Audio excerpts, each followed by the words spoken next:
কয়দিনই আর বাঁচবো। আসলে দুনিয়াটাকে দেখেই মরার অনেক স্বাদ। আমি জানি না কার কি মনের ইচ্ছা, তবে আমার কেন জানি না ইচ্ছে করে যে পুরা বিশ্বটাকে দেখে তারপরে চোখের শান্তি করে নিব এরকম।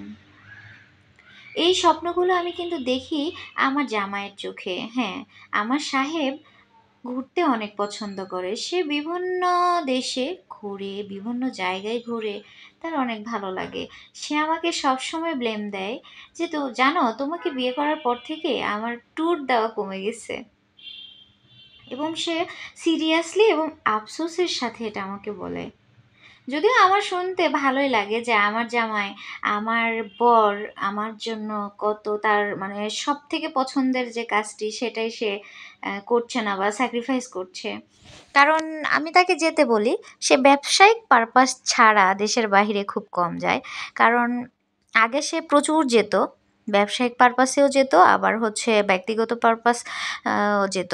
আর এখন সে শুধু ব্যবসায়িক পারপাসে যায়, কারণ যেটা না গেলেই না। বিজনেস তো করতেই হবে, কারণ জীবনে চলতে গেলে টাকা পয়সা লাগবে, ভাত খেতে গেলে টাকা লাগবে, ঠিক না? তো সব কিছু মিলিয়ে চাল ডাল তরকারি তো কিনতে হবে, এই জন্য আর কি। না হলে হয়তো বা আমাকে রেখে সেটাও যেত না। আর ও কিন্তু সবসময় আমাকে নিয়ে যেতে চায়, হ্যাঁ, কিন্তু আমারই কেন জানি না যেতে ইচ্ছে করে না। আর দেখছেন আকাশ থেকে মানে দেশটাকে কত সুন্দর দেখা যায়, তাই না? মনে হচ্ছে যে কি মানে খিজিবিজি খিজিবিজি ছবির মতো এরকম। তো যাই হোক, যেটা বলতেছিলাম আমার বর সাহেবের কথা, সে মানে তার খুবই আফসোস। আমাকে সবসময় বলে চলো চলো চলো।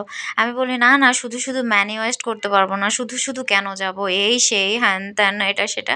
আর ও বলে হ্যাঁ হ্যাঁ তোমার জন্যই কিচ্ছু হয় না, টাকা তুমি কবরে নিয়ে যেও, এরকম আমাকে বলে। তো যাই হোক, আমি আর কি করব বলেন, আমার আসলে এত ঘুরতে মন চায় না। তবে এখন একটু একটু স্বাদ জাগে যে পুরো পৃথিবীটা আমার আমার বরের সাথে আমার বাচ্চার সাথে ঘুরে দেখব।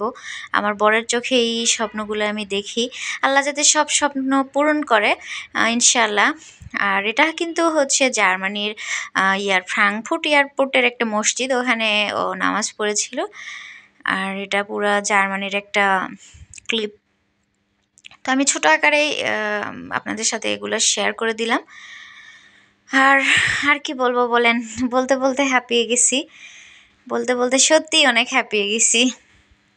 তো এই তো খাওয়া দাওয়া চলতেছে, খাওয়া দাওয়া খাওয়া দাওয়া ঘোরাঘুরি এই আর কি।